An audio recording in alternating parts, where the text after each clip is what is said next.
Hey, hello, everyone. Hey, Hello. how you Thank you doing? everybody for coming. Another episode of 3 at 3, second episode. I'm already thinking on the 25th episode to do a big celebration, to be honest with you. Yeah. So welcome to 3 at 3. Thanks so much, Chris, Aaron, Michael. We have a great speakers, great panel here.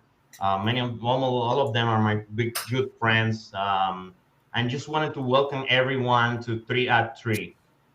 Um, just really quick. Hey, Jeff, how are you? Hmm. So I just wanted to say really quick, what is 3 at 3? And let's get right to it. I mean, I really think that, as soon as we put that visualization here on the screen, this is going to be an amazing discussion today. So what is 3 at 3? So 3 at 3 is about, what is those things that we do all the time as data visualization developers or individuals that love charts and love visualizations. What we do is that, when we see a chart that we love, we share with our friends or colleagues. When we don't like it, we do the same thing, right? And one of my inspirations, and I'm so glad that Chris is here today. Chris, I love when you put those Wall Street Journals posts and you say, hey, you guys, what do you think about this and that? And we have this incredible conversation Yeah, in the chat for people that are talking about this chart that he just put out there that probably we never seen it before, right? I don't have a subscription to the Wall Street Journal, and I think that this is what this all about. We want to try to bring this life, right? Those conversations and what is a good chart, what is a bad chart, and what can we learn from it. And here in this show, the idea is very simple. We all have a data visualization here. So Chris, Michael, and Aaron have a data visualization that none of us have seen before. We want to capture that first reaction. We want to capture what do we think about that chart? Can we get any insights quickly? And also, we want to see, hey, is there anything that is confusing? And what can I change? But we want to do this in very short period of time because that is the reality of the business environment when you are presenting a data visualization and your users may understand, may don't understand, but you don't have a lot of time to make changes. And that's what we're trying to do here today. Here we have Chris Tauber. Chris, how many years of experience you have here doing data visualization? I guess 8 years probably. Started 8 at years. SeaWorld a long time ago in Excel days, pre-Tableau, and yeah, so it's been a while. I love it every day. Every day I see good charts, bad charts. Yep. So your company is called Data for Executives, right? Like Data for Yeah, Executives. Is yeah, that data for right? execs. Yeah, yeah. Perfect. So Perfect. yeah, I have a magazine. Plus, work with clients to try to make their data, clear. Like you said, same idea. Like as fast as possible for executives, as clear as possible, Oh, so look we at can do that. something with it. Oh my God, look at that! Awesome. What? Awesome, That's Aaron. awesome, Thank you Aaron. very much, Aaron. Issue 4 has been delayed by the pandemic. It's been in the printer for like 3 weeks. So, but hopefully the next issue will be out soon. Aaron, I'll get you a copy, and anybody else who wants one, Appreciate just it. yeah, DM me anytime Awesome. on LinkedIn, and I'll get you on the mailing list. So yeah, Awesome. yeah. Awesome. So Mike, how long? Mike is a Tableau ambassador, guys. This is like, I know he's out there, and I met Mike for many years in the Tableau conference and Alteryx conferences. I mean, I love Mike. Mike, I can't wait for him to come here to Orlando because I told him that I have like, I don't know, we're gonna have to eat barbecue for like 3 days. He loves barbecue, so that's the thing that we're gonna do soon. And then Michael, how long have you been working with data visualization, Tableau, Power BI, Alteryx? How long do you think? Yeah, specifically with those tools, a little over a decade now. Wow. So prior to that, like Chris had mentioned, you have your Excel and other BI platforms, Microsoft Cognos, SAP, and so I've got about a little over 2 decades of experience in data analytics, data visualization. Awesome. Awesome. That's what you're here. And Aaron is a senior consultant at Data Meaning, my buddy in crime. We work together with a lot of projects previously in the Universal Studios and many things, and we work every day together. How long you been doing data visualization, Aaron, and working with dashboards and things like this? I think I'm on 8 years now. 8 years. Awesome. Awesome. So guys, are you guys ready? So let's do it. Let's do it. Do you want me to start? Now. Are you guys ready for this? Oh my Let's God. go. Okay, here we Let's go. go. Let me share my screen. And this is stuff that you have not seen before, I believe. Okay, here it is. Oh my goodness. Can you see this? In the chat, please. And if you're watching this later or live, please comment. Please add anything that you want in the chat. We're gonna present you 3 different questions. Please add whatever you think is appropriate and whatever you think that you think about this chart. Let's add it there in the chart. Sorry, in the chat. I'm sorry. And Michael, you're first. Let me give you the first question. Hold on. So, Mike, what is your first impression, and what insights do you can get from this, or what do you like? If there's anything that you like, what do you think? So the way that I interpret this, I had to read the title a couple of times just to kind of figure out what it was saying. But from what I understand, you've got 6 of the major tech companies based out of China. Here's the aggregate total of kind of their net worth. And what it's seemingly saying that ever since, their peak in February, the decline has been, $1 trillion. Okay. So as I kind of look through that, I can see distinctly, about 4 or 5 colors. I think that, as we start to talk about maybe some of the negative things, the grays and the reds right now, at least for me, are kind of blending together. But what I like about this is you can see each of the companies, their progression, where they've started. Now, usually with these kind of stacked charts or charts of the same degree, you have to understand that the total behind, so when I look at maybe the JD.com or Baidu, isn't necessarily, the massive mountain, behind the scenes. Things I think seemingly are layered. And that's one of the, I think, more difficult things, these kind of charts is, wow, JD.com is, 5 times bigger than, the smallest thing. And I don't think that could be a little deceiving in the way you interpret data. But as far as looking at the trend, it is kind of interesting that they all kind of follow a very similar pattern on growth and decreases. So I do kind of like that. And when we're talking about over the course of this period of time dropping $1 trillion, it's kind of interesting that they all follow a very similar pattern. Okay, perfect. Aaron, what do you think about? I think you've seen Brian Nelson. We're going to talk about that soon. Yeah, thank you. So this stacked area chart, like a stacked bar chart, is tough for me to look at. So let's look at some of the positive. What I appreciate, not specifically with the graph, but at least the screenshot, is there's a little bit of a description at the top of what you're supposed to be, what the insights are. They don't provide it in the graph. You can't really see that $1 million real clearly, but at least they pointed it out.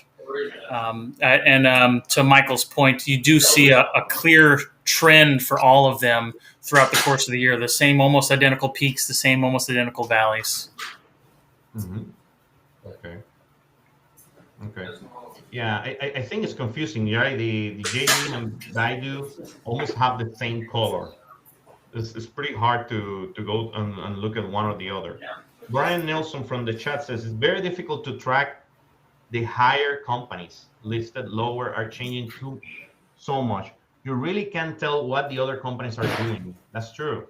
Thank you, Brian. Jeff Baker or Kiefer, anything that you guys are looking at before we go to Chris? Chris is going to destroy this chart. Ashley, love Ashley. Ashley, nice to see you, Ashley. Oh, Ashley is a great friend of us too, and been working with Tableau and BI for like almost over 10 years, I'm pretty sure. He said, I like the area charts, but I find when working with stakeholders, if I have created one of this as a mock-up, okay, they have a hard time to understand this. I have to explain this chart so much, so I intend not to use them. That's good. That's awesome. So, Chris, just back to you. Yeah. What do you say to this chart, Chris? What I mean, Yeah. you've been an excellent job. Well, yeah. So I hear what you guys are saying, and for me, the good and bad and ugly categories, I think this one for me definitely is in the ugly category. Okay. I saw this in the Wall Street Journal this past weekend, I think, and it has a great story. That's like the real shame of it. Like there is something that, I think as Michael said, that the headline captures something really interesting, that these huge companies are down $1 trillion, since February. So something massive is going on here. But when you look at it, it just looks like there's literally something on fire. Like there's no reason for these color choices at all. And then, you do lose the JD.com, for example. That's such a small player. Why is that important? So, Jamil, back to your original, how you set this up. Like, if you were coming into a business meeting, your data team gave you this chart, and you knew that within like the next hour, 30 minutes, you have them go present this higher up. For me, I would change those colors as fast as I possibly could. And then I would make this a slope chart, just like, let's just start. Okay, February was the peak. That's on the left. August is where we're at now, and it's plummeted. Boom, and then you're done. And the slope chart also would reveal how much these had changed. So, for example, Tencent, that's probably the biggest one. How much did that change over that time? It looks like we can look at here, maybe about 200 million, but we're not sure. Or 200 billion, actually. So, what's that change? Did JD.com have any type of sway at all moving the needle, as well as those medium companies? So, I saw this one. It's like one of those where I cut out thinking, oh my God, I've got to share this and talk about it with somebody about how we could make it better pretty quickly. Awesome. I think it's a great chart choice for this show. Definitely, this is very important, right? That data visualization best practices. The colors they're just not the best choice. It's very confusing. And definitely, I love that you selected something that is not like a BI tool, right? Like how many charts are in many magazines, in many newspapers, even when they present things on in any network that are incorrect or confusing. And I really love this. I really like that. So Michael, do you have anything that you would change on this that you think that it will make it better? And what is confusing to you? Well, I think that the chart selection itself, using a stacked area chart, has been mentioned before, trying to explain those to users. Again, the confusion around, I guess, the volume of data. I did like Chris's idea, though. Just create a slope chart. When did you start? Where did you end? And look at the kind of the delta. Did you have a high degree of change, or I can look at, I guess, Tencent. It seems pretty minimal, but comparatively to the other ones, it is a little challenging to kind of do that comparison analysis. So I would change the chart type. We've already seen, from the comments, the coloring. Throw that out. Make it a lot more distinct, so you can figure out what's what. Maybe some labeling at either end, so you can identify what's what. And maybe even adding a secondary chart so you can kind of see that rank. Absolutely. I think those would at least be some quick wins that you could incorporate to make it a little bit more clear. Yeah. So Aaron, do you have anything that you would change or enhance or? Well, what those guys said were both completely accurate about the chart choice. For me, I'm a big fan of the seeing the percent of total, and I would like to see how that changed over time. And perhaps we see that big dip there in maybe February, between February and March, and then another big dip right before August. Maybe some annotations of what caused that. Give me. If you're not going to make it clear what these insights are, spell them out for me and tell me like what happened at those points. Yeah, for me was, what is this peak here? I thought the same thing. What is that peak here? What is that? What happened there, right? What do you know what happened there, Chris? No, I don't. But you're right. That's exactly the type of question that somebody seeing this for the first time would ask. So yeah, you do want to answer that for sure. And that we may not even have the full story here, because that could just have been the trend for the past couple years if it's just going up. And I know they did something over there in China with like some kind of regulations or whatever. So maybe that's when that was implemented and everything kind of tanked from there. Correct. Yeah, that's actually true. You're right. And this is the larger story. The bigger headline was about the regulations. You're right. Sorry. Yeah, I'm not sure like what was driving this growth so much. But yes, after this peak, that's what the story was about in the Wall Street Journal, that these regulations at least seem to correlate with the loss of the market value for these key companies. Really cool. But you're right. Like I would say, what you could do, the annotations are a great idea. If you then, you could collapse this color legend onto the area chart. That's actually a good thing about area chart. You could toss the labels right on it. There's a lot of space for it. And instead use that space for annotations. Like, why was this a peak? Why has it then plummeted since then? Correct. Awesome. That's awesome. So we went through the first one. Guys. Awesome. So Mike, this is your turn, Mike.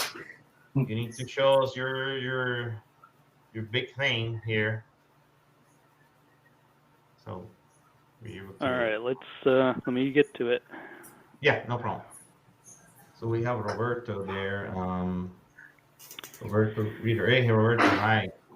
Oh, yeah. Oh, this is a full-blown. All right. Full-blown, that kind of like, it's an infographic, right? It's kind of like an infographic. It is an infographic. And if you want to post that link, I sent you into the chat. Yeah. Let me see. So this isn't any specific tool that I can tell, but what caught my eye off this, definitely where should I retire? Something I think some of us, depending on where we live, think about often. So this is actually an older visualization back in 2015, but I thought was still somewhat relevant.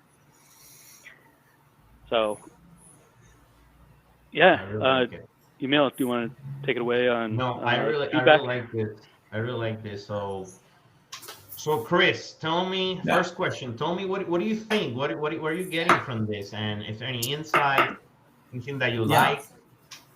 Yeah, for me, and this again, back to the business setting, the headline then should go right into what jumps out with the visual. So in this case, if the headline is "Where should I retire?", the visual should pop with the answer, and this doesn't pop with any answer at all for me. So let's ignore the top headline. What if we go with the second headline? Where do retirees get the highest grades in their geographic region? Okay, if that was the headline, that answer should pop. And again, that answer does not pop. So that's my biggest problem looking at this right now. And then to make it pop, you can talk further about it. But at first glance, this doesn't work for me. It's a no dog. And anything that you can see here, Chris, that you like in regards to the visualization, maybe some best practices that they're using here that you like, maybe if there are any.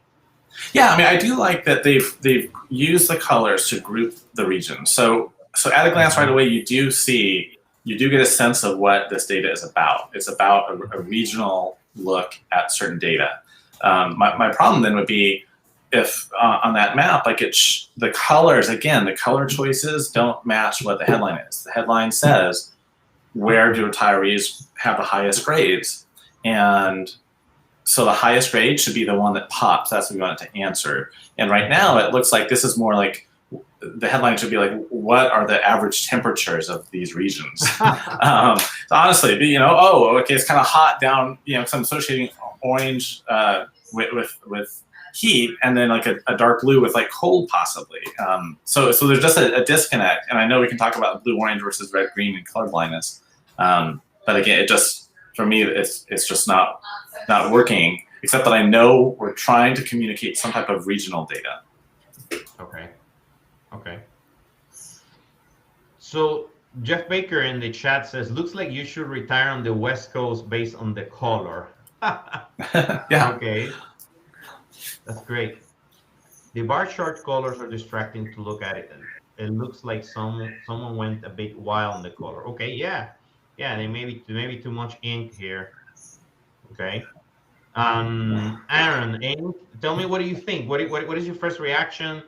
What do you like? So I know we're talking about color choice. I think the palette is fine. I think the use of it was not didn't hit a home run. I like that you've got the icon that's a big sun, and you got the icon that's a big stack of money, so you know kind of what group you're looking at. Don't think the people in the houses are as useful as it might be. It takes up a lot of space. And, maybe that's what they needed to do in that moment, and I can't tell because it's a little small. But the second map looks identical to the first map. So not sure what the point there is, but what I did find interesting was we talked about the color here and like which one is number one. It's that orange one in the bottom right, but number two is the mountain blue. So again, the color doesn't seem to quite match what scale they were going for. Mm-hmm. Mm-hmm. Mm-hmm. I personally like that. I might put it up a little bit. When I look at it, I do like a couple things about data visualization best practices. For example, you have the 80, the 60, kind of like using some call out numbers, some bands. When I look at it the first time, I kind of like it, right? But then what I like about what we're doing here and about the show is it's very interesting how Chris had a different perspective of what I was thinking, right? And Aaron too. And that's what I think happens in a business setting, in a room where you're showing things like this. Every single person could be looking at the same thing in a different way, which is very interesting. And this is what you need to try to avoid, because you want to make sure everybody's getting the same story, right? And Michael, go back to you. Tell me, what do you selected? What do you like? And what do you think about this specific visualization? I really like it. It's awesome. It's a little interesting. And again, I chose this because it was more of like an infographic versus traditional one chart. But where I think this fell short, and kind of Chris alluded to this, is the title. Where should I retire? My whole thing when I first saw this was, great, this is going to give me some data that's going to allow me to make a decision. Rather than doing that, it seemed more informative of the survey that they conducted, which really didn't help. The map itself at the top, it did take me a while to kind of figure out what that was, the highest grades. Still don't know what that is comprised of. What does that mean? How does it factor in? Why is the South Atlantic number one? Now, is that because, when we're starting to rank the climate and the cost of living, that they're relatively high? If that was the case, mountain should be number one. But so this is where the highest grades for me didn't necessarily make sense. Okay. For the kind of the piece where you have the 80 and 60, I didn't find any value in that. Again, it was like, well, what's the point? Again, for an infographic, okay, I get it, but not for informing a user on necessarily where should I retire. Change the title or focus in on what's going to help me make that decision. What I thought would be more beneficial is changing this up, and I did send you kind of a mock-up on what I thought would be better, is have like a power ranking where each of the regions, Pacific Mountain, our land, etc., you had each of the categories from weather, climate, cost of living, maybe a couple other factors, how many decide to stay, how many decide to leave, and have almost like a little trellis chart of the different regions. You can visually see that ranking. Right now, it's difficult to compare mountain across the board to the different kind of topical categories. Yeah. from where do they plan to stay to where they move. Again, we talked about like a slope chart or Sankey. I think that would be kind of interesting to see where people are at and where they want to go to, where that volume looks like, and why do they want to do that? What are the reasons? For me, I think there's a lot of data missing. I think the data's in here for you to make that decision. Just didn't do a very good job, promoting that. Excellent. So, Chris, anything that you will change here? Anything that you already said some of the things that were confusing, but if you had to present this really fast and like next hour, what would you be able to do? What do you think? Going off what Michael was saying, that's a great point of saying, like, why is this number one? So I would like right away, I would just cut off the top headline. I would start with where do retirees give the highest grades to their geographic region. I would answer that by making the South Atlantic pop as the darkest color possible. That's the only thing ultimately that really has to pop. And then you could annotate that by saying, here's why. And the rest of them could be pushed to the background. Everything else could be in gray with their ranking, because that's maybe more of the story to dive into, but you need to answer this question immediately. And you could do that by you want to hammer home that it was the Southeast, and then here's why it was the Southeast. This isn't a comprehensive story. This is just like that one specific point that you want to drive home. Because ultimately then there must be some reason why this exists. Do you want then people to invest in a huge marketing budget for the Southeast so that we can just, amplify the existing demand, or what action would you want out of this? But yeah, I would do that for sure. And then the rest of it just like kind of almost like a second slide or secondary or talking points even. Okay. Yeah. Perfect. Yeah, too many colors here. So Aaron, what would you change, if anything? Anything that you can think of? Anything else that you would change or improve? Yeah, similar to what Chris said, is like, again, if that South Atlantic is what you want to drive home, highlight that throughout the rest of the page. The 80%, 60% in the map on the bottom, almost feel like those could be used for something else. Again, if you're going in last minute to a presentation and you need to do something quick, perhaps the only thing you can do is change those colors to highlight specifically what you want people to gain insight from. Okay. Let me see. Let me see if anybody from the chat. I think we have someone here. Let's see. Alan, will more details on source data help? Like many were surveyed to get those conclusions. Also, best place to retire for which demographic? That's true. So yeah, some additional data will be helpful. So Michael, what else do you we're almost at the end of your turn. What else, or anything else that you like to add that you will improve? Just the clarification on the data. Like I said, I think revamping the charts to make it more organized per region might help for comparison purposes. But if the point was, as everyone else mentioned, to highlight the South Atlantic, stress that, make that the focal point, and everything else kind of just fit behind the scenes. Perfect.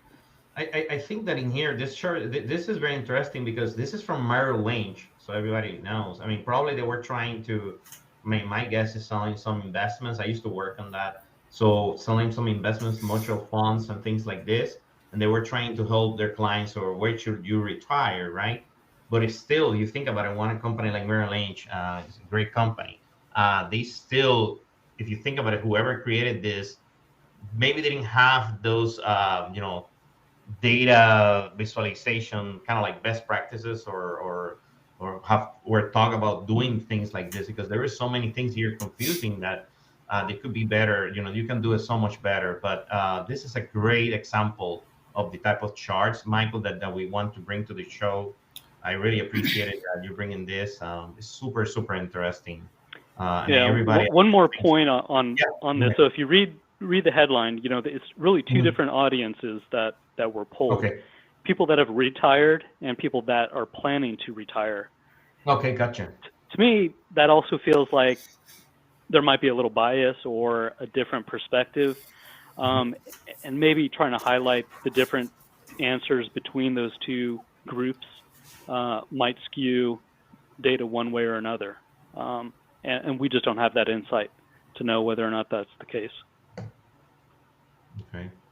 Anybody else from the chat would like to share their anything that you want to share, anything that you can think of to make this better? We would like to know what you're thinking. Please, more than welcome. Anything that you want to share that will be helpful for anybody that is watching. Obviously, this is an infographic, so it's a static image.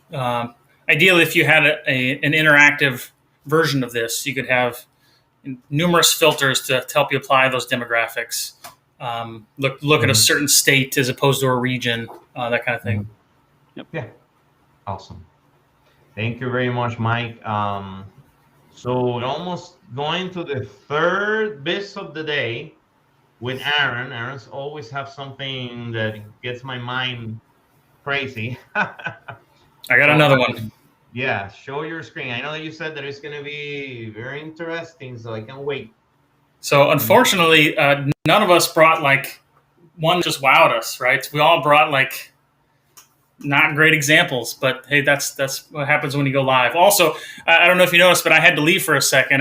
The guy that's supposed to be treating my lawn showed up. Been waiting for him all day, and he finally showed up in the middle of this. So that's a live video for you. What are you gonna do? Yeah. All right. So I got this from the Washington Post. I'm gonna click on it, and then I'm gonna hit the animation on it so you can watch it. Okay. Okay. Awesome.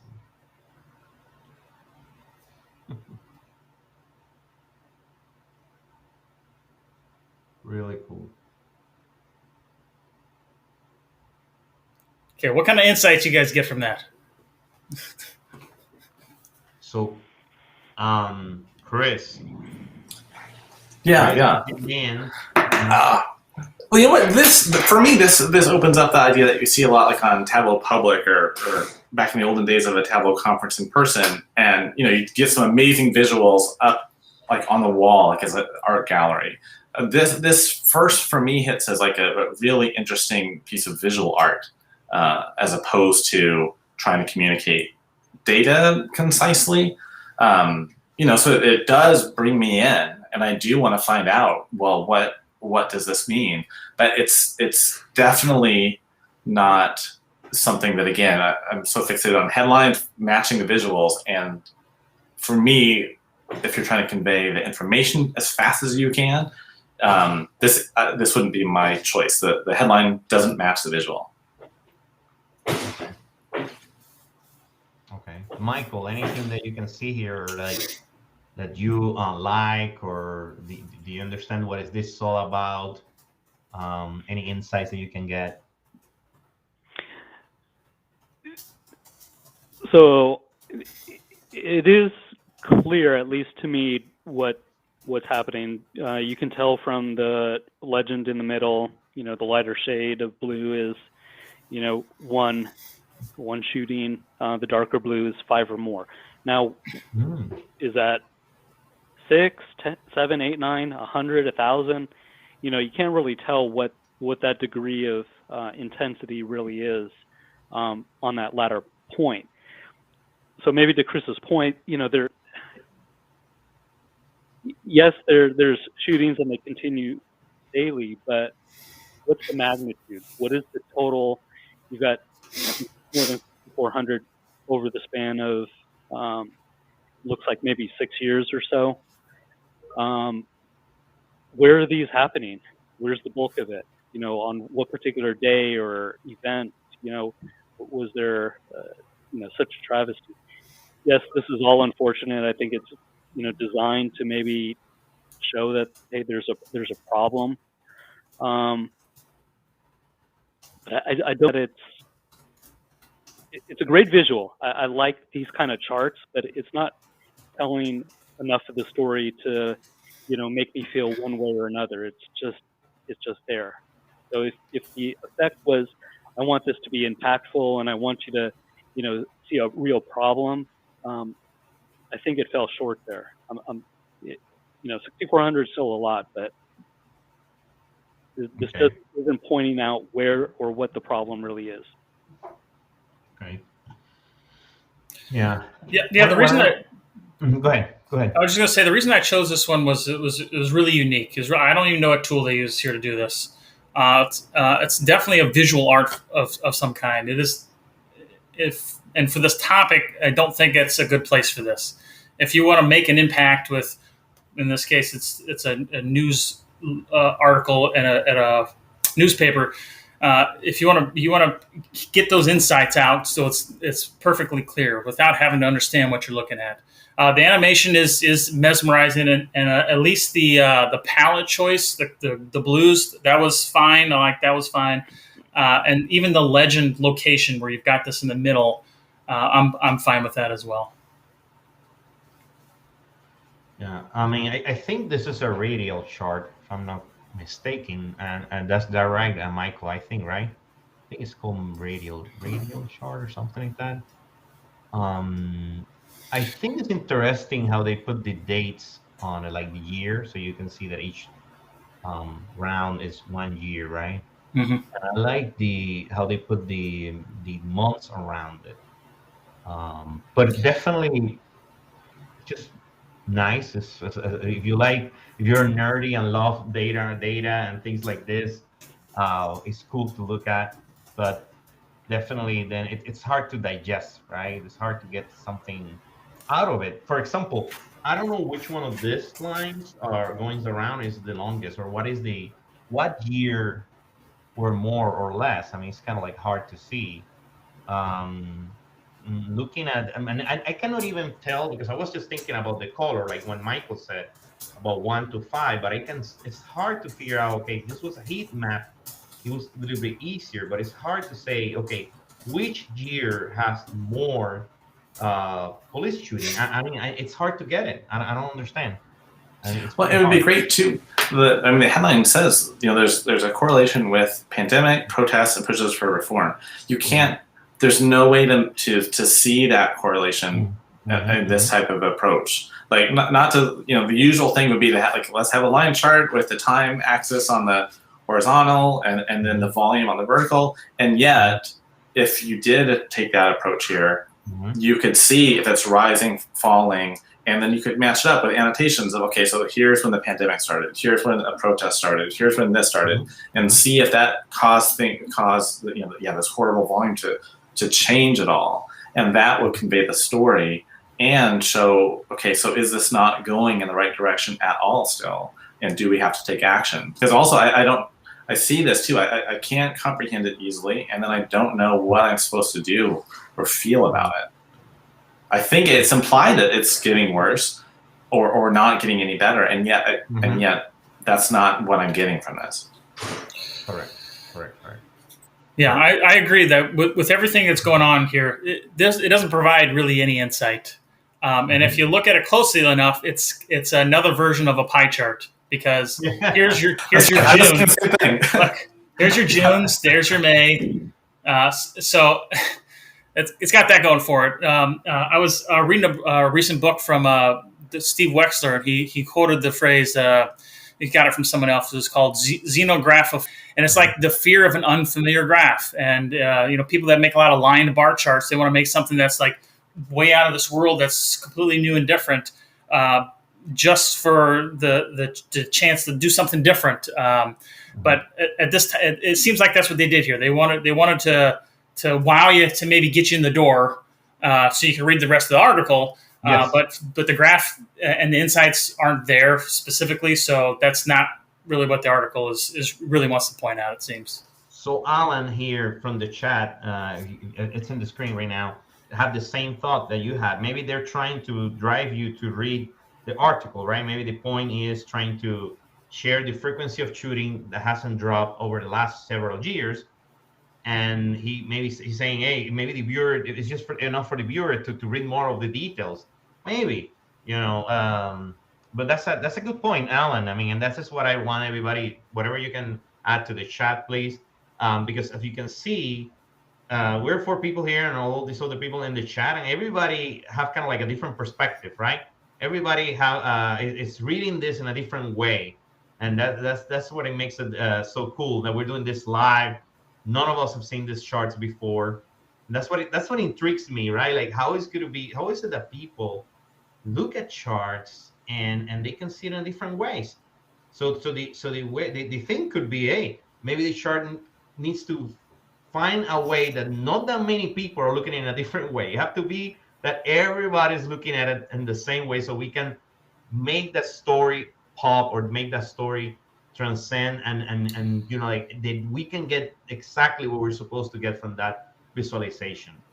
Yeah, Yamil, I actually found this through one of my Twitter feeds, and it was the picture of it that intrigued me. I'm like, what the heck is that? I got to go see what that is. And it had me click on the article. So perhaps to Alan's point, that's what it was, is to get people to the articles, and then they could do a better job of explaining their insights. Correct. But you just don't want the bait and switch, though, too, where, like, yeah, you absolutely want them to come in and see it. But then what you should have had is more of a reward. Great, you came in, you're looking at it, now you're examining it, and you should be getting more value from it, and a better understanding. I think it actually works in the reverse here. I know less as I'm trying to go through it. Awesome. So if you actually scroll down, this was what was kind of interesting. There is actually a line chart right there. Cool. Yep. Awesome. Thank you. And it seems to now tell a different narrative of the story than what's happening. So, if we're looking at the trend, if I understand it correctly, the June 30th is more of what's happening today. It's trending lower than in history. And who knows what the data is going to look like going forward. It could have a significant drop. It could go flat. Who knows? But the narrative of the title was more, hey, we've got a huge issue. It's getting worse and worse. That's what the animation kind of drew me in. It's like, hey, you've got a real problem here. You need to. And right now, it's kind of telling me a different story. That, yeah, it's bad, but it's not as bad as in years past. Gotcha. Yeah, So, this is fascinating. You're right. This is a great example of, okay, you take the artistic approach, get somebody's attention, or you go more. This is one that seems very straightforward, and yet I love it because you can really dive in, and the more you look at it, the more you can maybe understand it. There's both that at a glance understanding, but then you can really study it further, and get more out of it. I think actually this is a really compelling chart. As simple as it is. Yeah. I was going to show you guys at the end this version, but I'm glad that we shared that link so that people. But the good thing is people found it on their own, so that's great. That it worked exactly like it was supposed to. There's another one down here which was a little more confusing. Okay, show us that one, please. This one. Oh wow. I think they called this. I think it's Marketo or Marimekko. What is it, Michael? The Marimekko chart. Yeah, I cannot even pronounce that, but yeah. Yeah, that is really compelling too. Yeah, that's an example I think of a non-traditional chart. You're maybe not used to this, and yet you can get it by seeing it, and it does. I think this is really powerful. Right, and they did a great job of highlighting one. Don't color the whole thing. Exactly. Point us to what you're talking about, so we know what to look at. Well, and here's Emil's point. Expand the page. Yeah. Emil, to your point too, like, yes, there can be certain different opinions of what a better way to approach a chart data visualization is, but ideally, there is anybody who you ask, well, what's the story here? They should say the same thing or a very similar thing. And in this case, you show, okay, what's the story here from this chart? And it's like, oh my gosh, there's what a high rate, of this happening. That should be what's conveyed so clearly. Yeah. Aaron, can you expand this? Is it possible to look at it a little bit, or expand your page? You want to make it bigger? Yeah. I want to see if I can read what it says in the middle. That is a little hard, but okay, perfect. No, this is nice. There's some annotations, population. Again, they point out in bold black, exactly what they want. This is great. Yeah. Anybody from the chat? Jeff Baker, Ashley, Any comments? Do you like this chart? Is it confusing? I think it's easy to understand. So you can see how many. Does it tell you how? What are the years or the time frame for this? Not No. here, but they probably do in the article somewhere. Okay. Yeah, this Well, one makes sense. Yeah. we were the article started about 2015. Talk about police shootings since 2015. So my guess is that's something related. Okay. Michael, anything about this chart that you like or enjoy or? No, I think it does take a little digging into the data and understanding how to read it. I don't think these are one of the charts that just speak clearly to the mass user base. This is what is. You have to understand how to read it to really interpret it, I think. So, Yeah. Still a good chart for those that can comprehend it. Not so well for those that need it spelled out. Yeah. One of the things that I'm learning more and more about doing, this show and things that I'm doing the last year too, even when I'm talking with, other people, is that I'm finding that most of the time in data visualization, even if it's a dashboard or just a chart, we may need to include something that says how to read. Because what I'm finding is that not a lot of people understand how to, maybe they just never took a data visualization class. Maybe they don't have a book like the big book of dashboards or anything like that, right? So how can we help them? Well, we have to include something. We have to include maybe a hover or something that says how to read. Or for example, the other day I was presenting these charts to in here in data meeting for the company for the sales rep. And what I did, I added another one where it was like in PowerPoint how to read this chart. And I think that really, really helps in many cases. And that's something that, everybody that is watching, that it will help you out. Let me see. Anything that you want to say? Chris, I see that you think you like that idea. Oh no, I agree with you. Yeah, definitely. Like for sure. If it takes a little, I think I was also in Steve Buxter's new book. But yeah, if it takes a little bit of time to teach someone how to use a new type of chart, and then the benefit is so much higher once they get it. Yeah, absolutely. I think it's a great idea. Yeah, I'm just putting on here some from Alan. Thank you, Alan. So even white shooting are the most, but the graph shows as it doesn't matter as how much with the color scheme. Okay, interesting. Thank you. Thank you for everybody that's sharing in the chat. Anybody else have anything that you want to add? I think we're almost at the end, the second episode.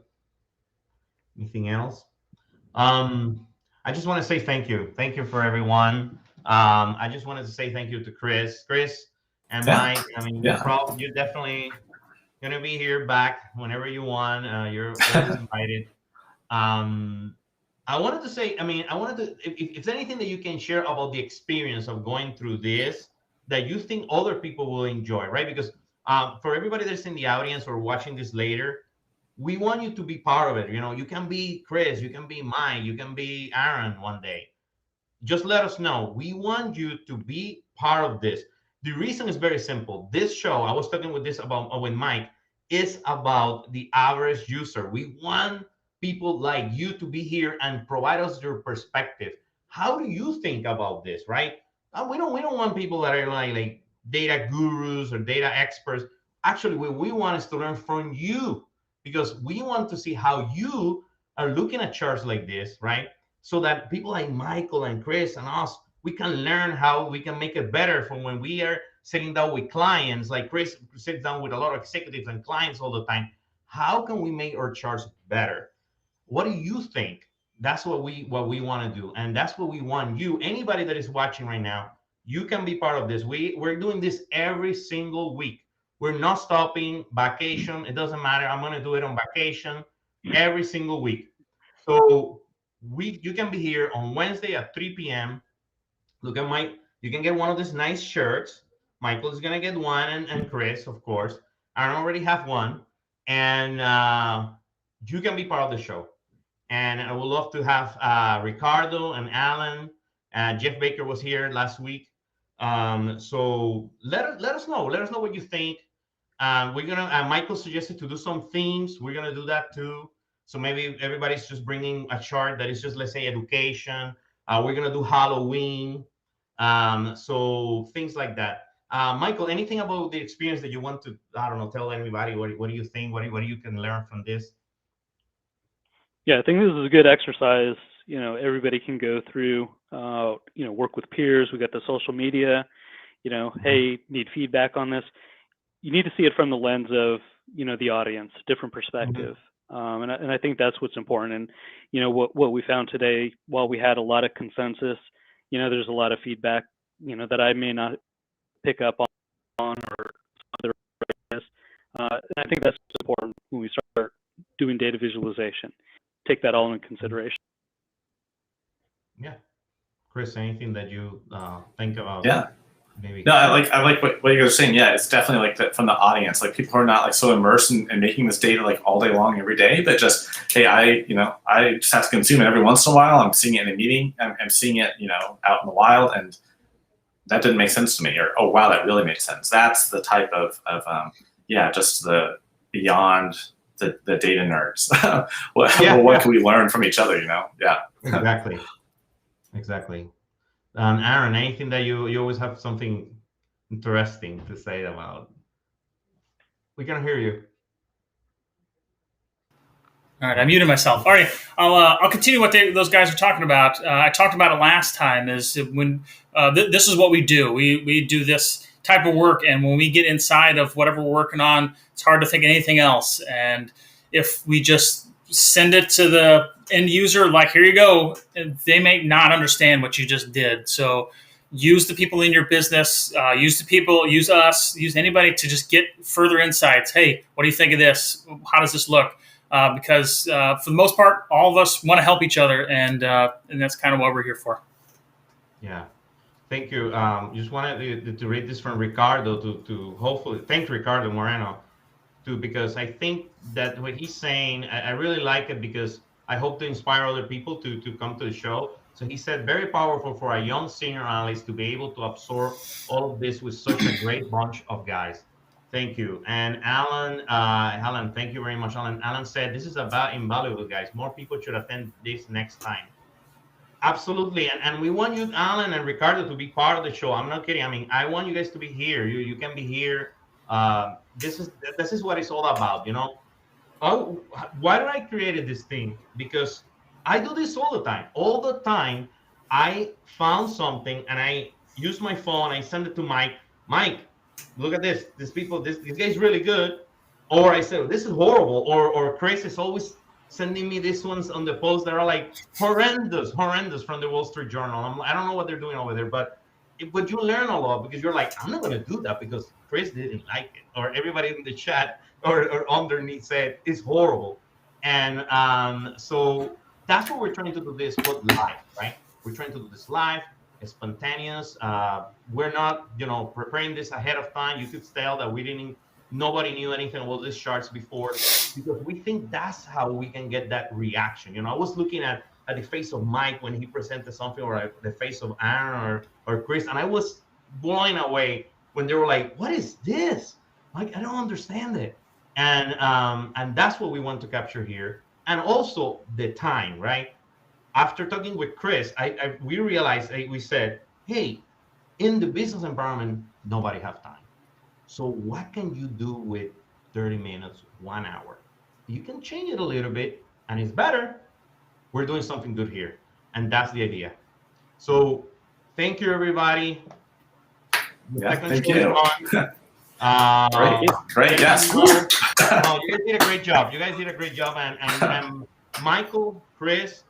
So my idea was to have you, Michael, Chris, Jeff, and other people for next week on the 25th show. We're gonna do a 25th show. You will see.